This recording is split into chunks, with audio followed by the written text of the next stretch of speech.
this is juvstv and welcome to my channel. So for today's video guys, magluluto tayo ngayon ng ginataang labong with squash o yung bamboo shoot. Yan. So the ingredients are white onions, ginger, garlic, green pepper, and of course, yung pangsahog natin, yung gagamitin natin is yung tuna. Yan. So yung ano lang guys is tuna flakes lang yung gagamitin natin. Hindi natin isasama yung buo talaga guys ha. So, the seasoning are ito. Salt and pepper, black pepper. So, para sa karagdagang ingredients, magdadagdag tayo ng asin and oil. So, let's start guys! So, ayan, mag-uumpisa na po tayo. Ang unang ilalagay ko is yung oil. Yan, konti lang yung oil kasi lalagay tayo ng gabi. Lalagay na natin yung garlic. Yan, pigisayin na natin siya.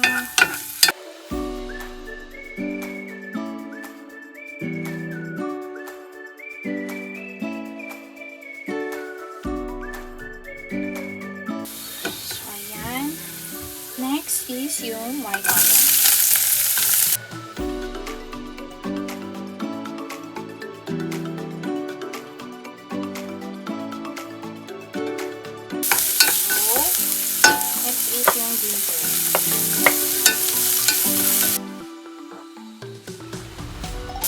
Lagay na natin yung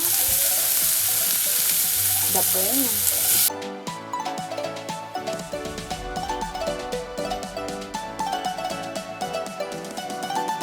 Lagyan natin siya ng konting water.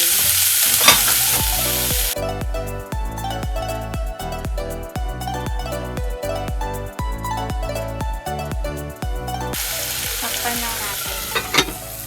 Sakay tayo mga 5 minutes or 3 minutes.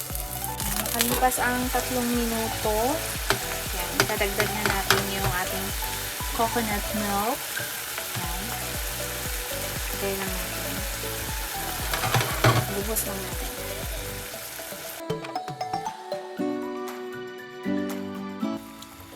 So, yan. Nabuhos na natin, guys. So, wait lang tayo ng 5 minutes. Pakukulaan muna natin siya. Takpan natin.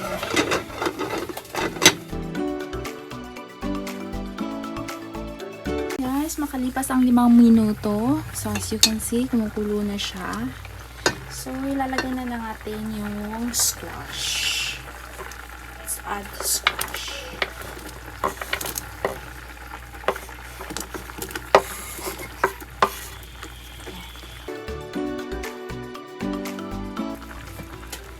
Add na rin natin yung tuna flakes. Ayan.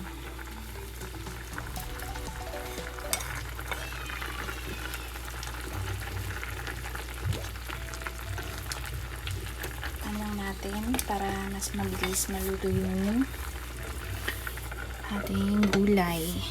Guys, malapit na siyang maluto. So, lagay na natin yung ating seasoning, salt and pepper.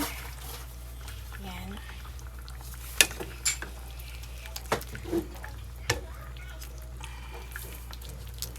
Bango niya, sobrang nakakatakam. Since malapit siyang maluto, add na natin yung green pepper para may kulay din yung gulay natin. Magpapa-add din kasi ng attraction, no, yung green sa gulay. Magpapa-add din siya ng lasa at the same time. Add tayo na asin.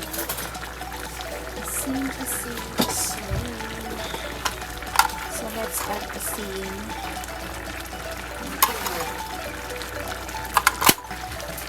And let's start to tikim-tikim. Char.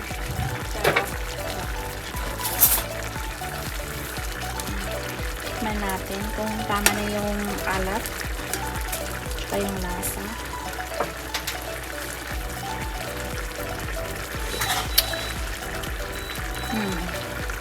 Okay na guys. Yung iba naglalagay sila ng patis. Okay din yun.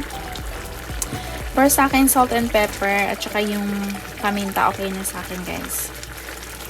Yan. Tama lang yung lasa mo. And let's serve! Finish!